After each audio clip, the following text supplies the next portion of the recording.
پاکستانیوں، یہ وہ پہلا وزیر اعظم ہے جس کی پیٹھ میں خنجر مارا تھا محمد خان جنیجو۔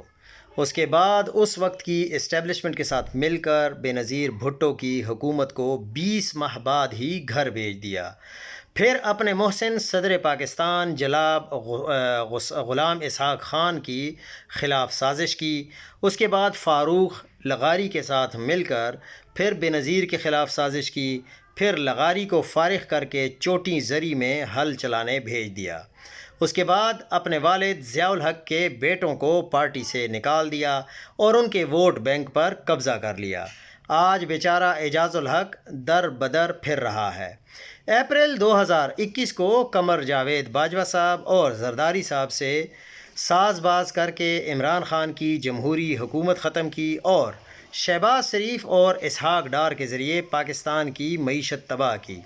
اب یہ 27ویں اور 28ویں ترامیم پاس کروا رہے ہیں۔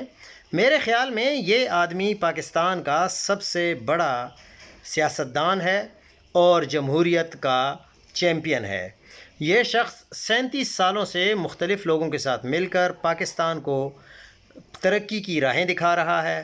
کسی ایک آدمی نے پاکستان کو اتنی ترقی نہیں دی جتنی اس ایک شخص نے دی ہے۔